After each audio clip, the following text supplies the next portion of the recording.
KW Continente presenta los análisis y comentarios del ingeniero José Isabel Blandón y Fernando Correa. Muy buenos días, Panamá. Hoy es martes 1 de diciembre. Bueno, debo empezar felicitando a profesores, a maestros y a ese ser abnegado que nos da luz, como dice el himno de los maestros. Hoy, 1 de diciembre, Día del Maestro. Hoy es día también de aquellos que batallan contra la gran pandemia de finales del siglo XX, el VIH. Así que hoy vamos a hablar de eso. Vamos a hablar también de Chile. Y se cumplen pues un aniversario más del Tratado de Libre Comercio que nosotros debemos aprender de Chile en su relación, un país a desmano, que tiene que tener hasta cierto punto un resentimiento, porque sus puertos perdieron competitividad cuando el canal de Panamá se puso en marcha. Y así pues a desmano han salido adelante y han hecho pues un emporio comercial de exportaciones. ¿Qué nos está exportando Chile? ¿Cuáles son las experiencias que debemos aprender de ellos? Bueno, un día también en el que seguimos montados sobre los 1000 casos. Y ayer, pues, no se descartan medidas más extremas. ¿Cuál es la real situación? El ingeniero Blandón va a presentarnos ahora cómo está caminando el COVID en nuestro país. Un día, pues, que también vale la pena, pues, ver la telenovela que se está formando en la Argentina con lo de la muerte de Diego Armando Maradona y su médico personal. También, bueno, hablemos, y hoy vamos a tener también, maestros, vamos a ver cuál es la situación del año lectivo 2021 y esa modalidad semipresencial. Aquí tuvo José Luis al director de AEBE, al director de ASOPROF, el profesor Fernando Abreu, y vamos a ver cuál es la posición del resto de los gremios docentes y de los padres de familia. Hoy, 1 de diciembre, bienvenido al mes más hermoso del año, el mes donde, se acaba el 2020, vamos a ver qué sorpresa nos trae. Recuerde, hay ciertas áreas en alerta amarilla, Chiriquí, Bocas del Toro, Veraguas, la comarca Nuevo y Colón. Esto va a seguir durante el día de hoy. El resto del país estamos en alerta verde. Don José. Buenos días, Fernando. Buenos días. Buenos días a toda nuestra audiencia que nos sigue en KW Continente por radio y en Next TV, Canal 21 por televisión. Oiga, primer día del último mes del año, primer día de diciembre. Y fíjense las cosas hermosas. Una luna llena, ahora sí, a plenitud, que caía sobre la ciudad capital en la madrugada de hoy. Y qué hermoso espectáculo cuando ella reflejaba sobre el Cerro Ancón la bandera panameña. Hermoso. Gratis, levántese temprano. Y eso le llena el espíritu. ¿Verdad? Cosas sencillas. Aprender a amar. Quizás sea el amor. Esa hermosa. Disfrutar de las cosas, pues, simples. Sí. Yo creo que nosotros nos hemos enredado en la vida y hemos perdido de vista que lo simple también tiene un encanto que en este año tan difícil y tan complicado debemos aprovechar todos los momentos que nos da la vida. La fuerza más poderosa del mundo para transformarlo es el amor. ¿Usted lo quiere creer? Bueno, yo no conozco ningún transformador de verdad que no haya amado lo que hace. Otra cosa importante, Fernando, yo quiero mandar un saludo a todos los maestros y profesores de este país. Particularmente, mi saludo va en el recuerdo de aquellos maestros que jugaron un papel importante en mi vida, como en la escuela primaria. Por ejemplo, a la maestra Atalá de Peralta, que fue mi maestra de primer grado, que siempre me soportaba en Tomás Herrera. En primer grado la escuela está casi a nivel del suelo y uno se tiraba por la ventana y salía para su casa. Bueno, yo era de los que me escapaba a diario. A ella, a la Atalá Peralta, a la maestra Dora Sousa, que ahí se destacó una huelga de maestros, pero Dora Sousa nos daba clase en su casa sin tener que hacer ni pagar nada. A la maestra exquisita en su trato, en su enseñanza, Delia Castillo, de tercer grado, y a la maestra que era toda disciplina y orden, nadie se atrevía a chistar delante de ella, Inés Pimentel, y al maestro Tito Rodríguez, que me dio quinto y sexto grado. A través de ellos, y en ese recuerdo, tu tía. No, mi tía Noris Correa. Era profesora mía de segundo grado y yo era como su consentido, ¿no? Y entonces ella me perdonaba todas las cosas que yo hiciera. Y me enseñó geografía e historia. Y cómo sabía. Sí. Bien, a través de ello a todos, también, hombres y mujeres que le enseñan a nuestra patria. También a nuestros debemos hijos. felicitar pues a Vivian Fernández, elegida Igual. dentro del Comité de Personas con Discapacidad de las Naciones Unidas. Vivian Fernández de Torrijos, ex primera dama, bueno, hija de un gran amigo, y ella también una buena amiga. Y extiendo mis felicitaciones a Vivian, que estuvo Vivian Fernández de Torrijos, que es ahora miembro del comité, del comité permanente De derechos de de personas derechos con- de los discapacitados, una cosa que ella ha hecho con vehemencia.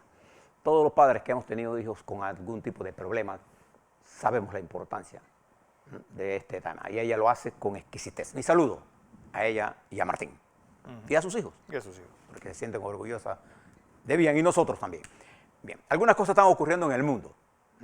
Le voy a dar un par de noticias para que usted se vaya poniendo en salsa de lo que está ocurriendo. ¿Usted se acuerda, Fernando, de aquel doctor Scott Atlas? El asesor que desplazó a la doctora Deborah Chris y al doctor Fauci, ambos una coronela de una gran experiencia en el control de epidemias. El doctor Fauci, uno de los autoridad. de las autoridades mundiales en materia de control de enfermedades infectocontagiosas. Este hombre, él es él es neuroradiólogo. Llegó, encantó a Trump en una entrevista que hizo en Fox News, de los Estados Unidos, y el tipo decía que esto no, hay que ir a la inmunidad de rebaño, importante que cuantos mueran, y a Trump le encantó el tipo. Lo nombró. Bueno, este caballero responsable de tanta irresponsabilidad acaba de presentar su renuncia ayer y ya está fuera en el medio del desastre más grande, de la terrible tragedia que pasa a los Estados Unidos en este momento. Se lo digo con toda seriedad.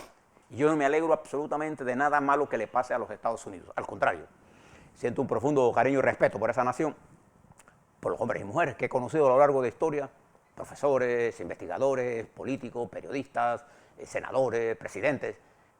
Siento un profundo respeto, pero siento una profunda tristeza por lo que ocurre en esa gran nación. Bueno, este caballero responsable de la irresponsabilidad se fue. Se fue. Porque siempre el presidente Trump tiene un culpable. Ahora el culpable no es él, el culpable. Para Trump la culpa es huérfana, a él no le toca. Y fíjese, el COVID, que es parte de toda esta tragedia que estamos viviendo, fíjese el COVID mundial, porque le voy a hablar del COVID nacional.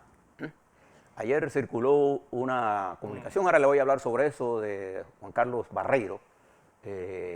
Salió primero un mensaje en voz, después salió un mensaje de él.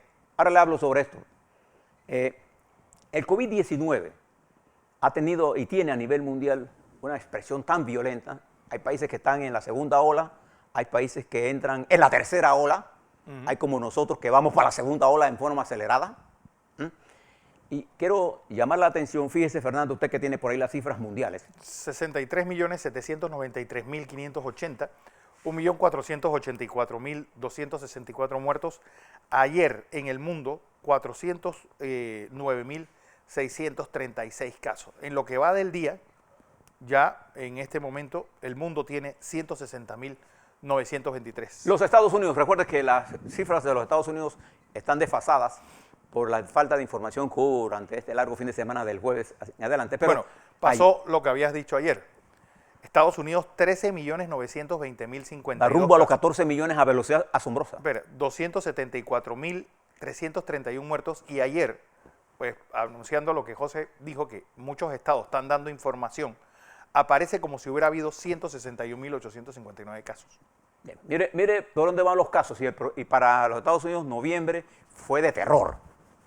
Sí, 2 millones de casos. Ayer hubo 94.000 personas hospitalizadas en un día. Esto es lo que significa que la presión que está ocurriendo sobre el sistema hospitalario de los Estados Unidos es enorme. Estados como Texas, ayer le decía que los positivos por 1 millón 75. es del orden de 4.000 y los muertos por millón, por 100.000, perdón, por 100.000, 4.000 por 100.000, y los muertos por 100.000 habitantes es de 75. Mire esos números. La OMS ayer lanzó un comunicado diciendo preocupación de la situación en Brasil y México en particular. Para ahí voy.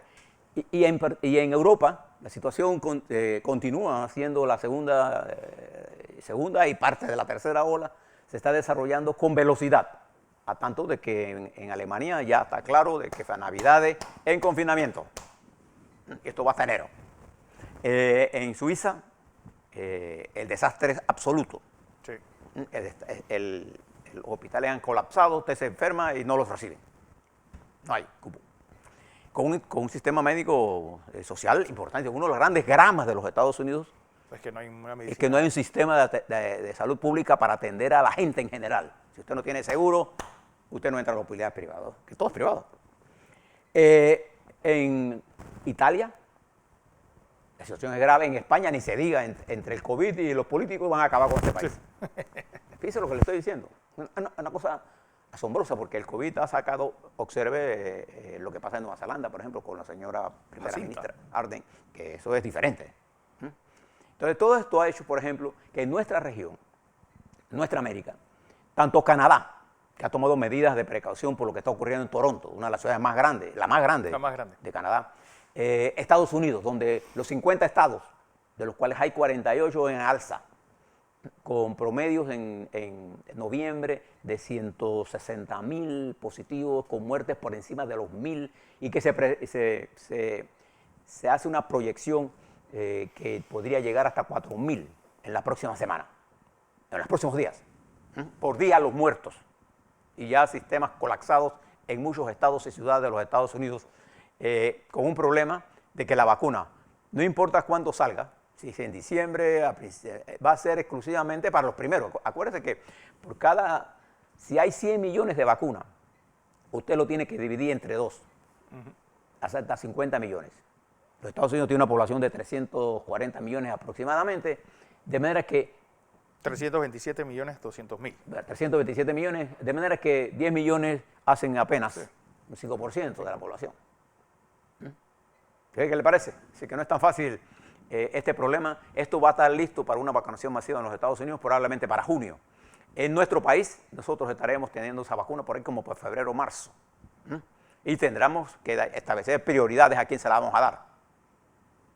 Fíjese usted el tiempo que tenemos que esperar. Parece poco, pero en ese poco tiempo, fíjese todo lo que ha pasado en los Estados Unidos en noviembre. Si usted ve ahora México, la situación de Ciudad de México, mientras su presidente López Obrador se pasa buscando a quién investigar en las pasadas administraciones y haciendo inversiones en Pemex que está quebrado, o tratando de hacer cosas que no son las importantes, se le ha olvidado que la única forma de resolver este problema es entender el problema.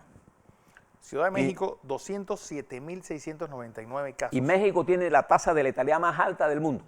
Con 17.581 fallecidos, solo en Ciudad de México. Los Estados Unidos, con la crisis que tiene, ha ordenado a los ciudadanos que no viajen a México.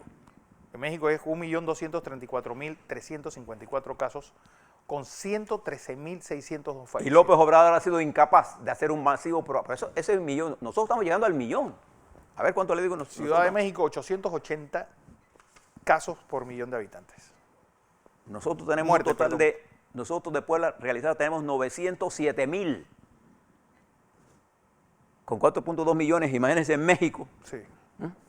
Fíjese la diferencia, porque las pruebas son necesarias, y usted le pregunta al doctor Fauci, a los epidemiólogos del mundo, a los nuestros de aquí, ¿qué hay que hacer? Prueba, y además mantener un nivel de control de las medidas y impulsar, mantener las medidas de mitigación. Eso es lo que hay que hacer.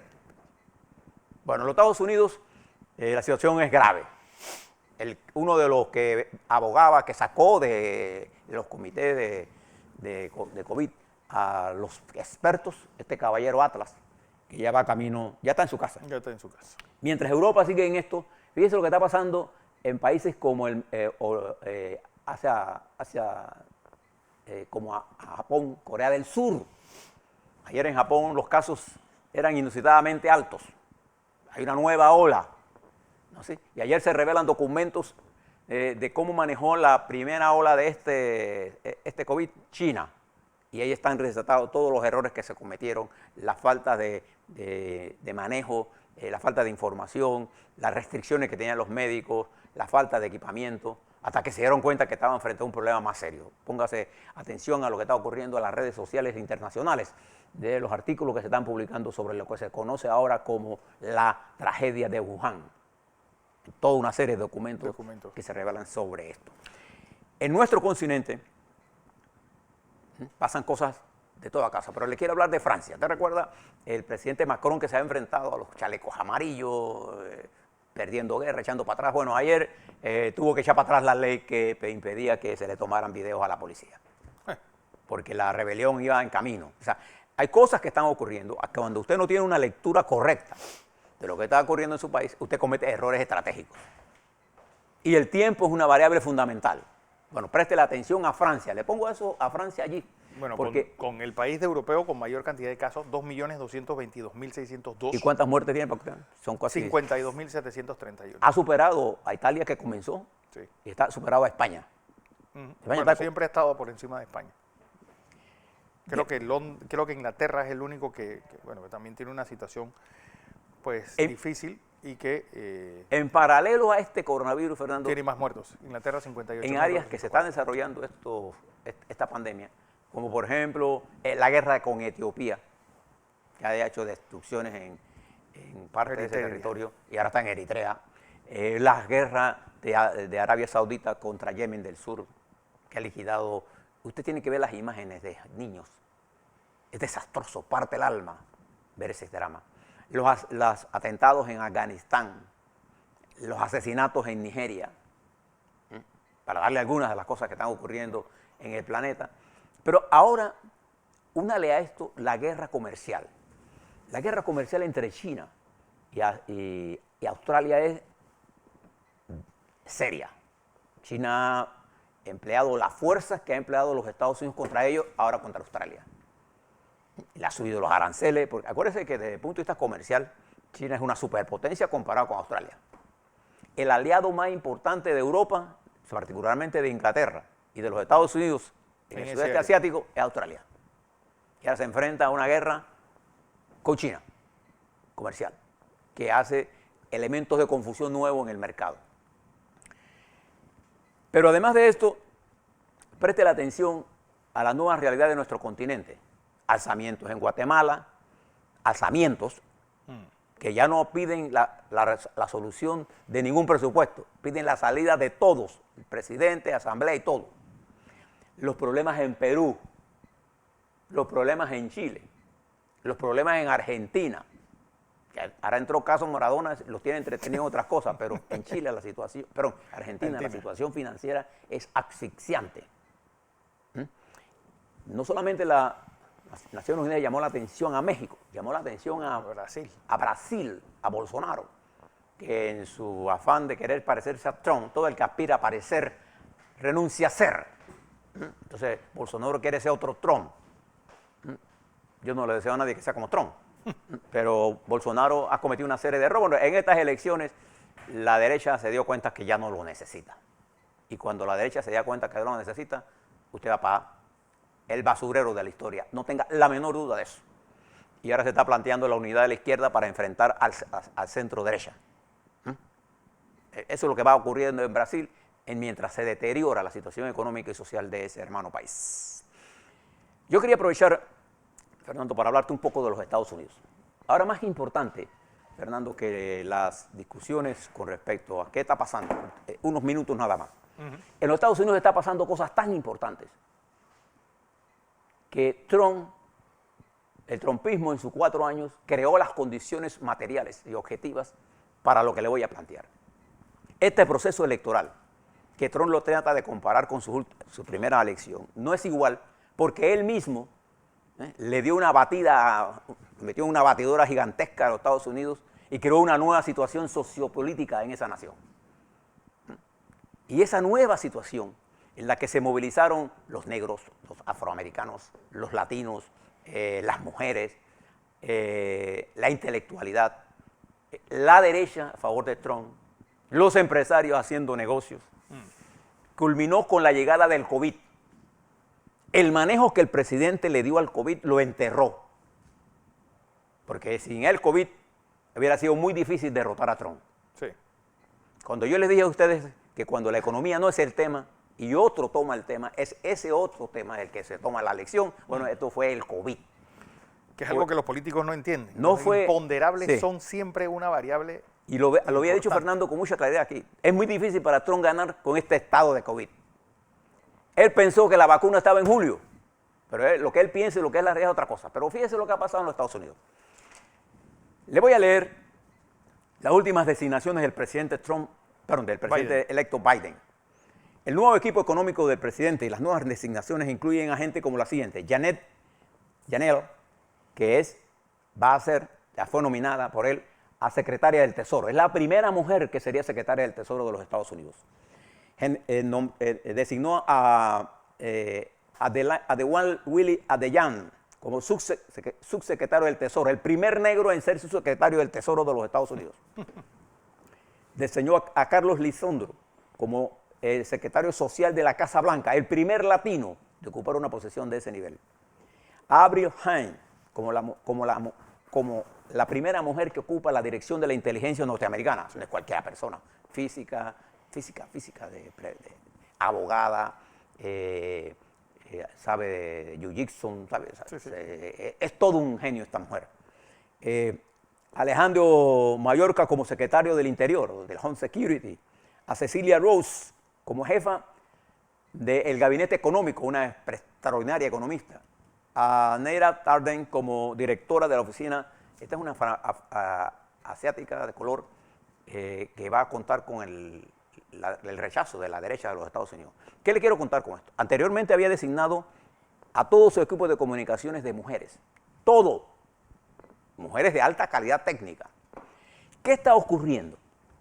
Mientras Trump está enfrascado en una lucha que ya perdió, solo él no se ha dado cuenta, en los tribunales de los Estados Unidos no ha ganado ninguna de las cosas que ha puesto, con argumentos falsos, en una lucha, el pueblo norteamericano se debate en la tragedia del coronavirus. Y hay un porcentaje importante de la población que todavía cree en Trump. Y hay elecciones el 5 de mayo. En los Estados Unidos se está produciendo un torque político muy interesante, en la que un papel importante lo están jugando las mujeres. Sí. Como elemento fundamental. Observe nada más el Senado de los Estados Unidos, el Congreso, donde hay 147 mujeres. No, las dos cámaras. Nunca El había Congreso, tenido tantas. cuando hablo del Congreso me refiero a la Cámara y al Senado. Nunca en la administración había tantas mujeres en puestos tan claves. Nunca había habido una designación de tanta diversidad. Una expresión de las nuevas fuerzas sociales de los Estados Unidos. Negros, latinos, chinos, mujeres, no sé, profesionales de la clase media. Y falta por designar, y tiene designado a hombres en su gabinete de extraordinaria capacidad intelectual. ¿Cuál será el camino de esto? Lo que pase significa que los Estados Unidos en su vida política, gracias a que existió Trump, se ha producido un viraje importante en la participación de nuevos sectores que Biden con mucha inteligencia ha incorporado. ¿Cuál será la suerte de todo esto? Es muy difícil decirlo, pero yo me atrevo a asegurar algunas cosas. Dos, primero, va a seguir la confrontación social en los Estados Unidos, Sí. pero sin Trump le será más fácil. Van a venir cambios. Pero José, hay algo que yo creo que también hay que analizar. Uno, esa radicalización del Partido Demócrata. Porque estamos hablando de la Bueno, cuando hable de erradicación, dele matices. Una radicalización a la derecha del Partido Republicano provocó una radicalización a la izquierda del Partido Demócrata. Pero vamos a la izquierda, porque no es una izquierda, Fernando, de marxista ni nada de esto. Esto es una gente liberal que, por ejemplo, ¿qué es para ellos izquierda? Que la gente tenga acceso a los hospitales. Sí. ¿Qué tiene eso de izquierda? De verdad. Nadie está planteando la socialización de los medios de producción. Nadie. Bueno. Es un movimiento que determinó esto. Que los negros se inscribieron más en los registros electorales. Lo que pasó en Georgia, por ejemplo, fue un extraordinario trabajo de los demócratas. Lo que ha pasado en muchos estados es que han Sobre todo el inscrito sur. más gente con un sentido progresista que los republicanos de derecha blanco consideran que son comunistas. Esto es más, el señor Giuliani Giuliani. dice que este cambio es un cambio de los comunistas. Y gran parte del discurso político de Trump es que era el castrocomunismo que se había tomado todo esto. Castrochavismo. ¿Y qué tiene que ver Chávez con esto? Los Estados Unidos seguirá siendo un Estado capitalista, expansionista, pero los Estados Unidos ha tenido un cambio sustancial, es lo que quiero que entendamos, donde la mujer ha jugado un papel importantísimo nunca en la vida de los Estados Unidos, los negros, los latinos y las mujeres. Es la primera vez que hay una mujer en la vicepresidencia de los Estados Unidos y resulta ser que esa es una mujer brillantísima, pero que es negra. Digo, pero ¿por qué? Porque eso era inconcebible en los Estados Unidos. Quédese con todo eso. Y mire cómo un país de los Estados Unidos, cómo de una crisis tan profunda en que la tiene sumido Trump, ahora queda un problema para los Estados Unidos de la legitimidad de este proceso. El presidente Trump dijo que le había hablado con muchos gobernantes que estaban en contra del fraude. Cuando usted le pregunta, ¿qué gobernante ha hablado? Con ninguno. Bien, le dejo eso como reflexión, porque nosotros tenemos aquí en Panamá una situación en la que necesitamos cambios, incorporar nueva gente a la vida política. Tenemos el problema del COVID en Panamá. Sí. Lo voy a explicar ahorita y voy a utilizar en los próximos días nuevas láminas. La situación está bastante seria. Vamos a hablar sobre todo esto que está ocurriendo en la vida política partidaria. Ayer tuve la oportunidad de hablar con algunos dirigentes políticos sobre lo que está ocurriendo en cambio democrático, que creo que hubo una mala interpretación de lo que dijo la señora Dalia Bernal. Dalia Bernal, ¿no? Es una pregunta equivocada que se hizo y ella la entendió de una forma, pero en realidad, ahora le cuento, porque lo que este país está esperando es otra cosa. Así es.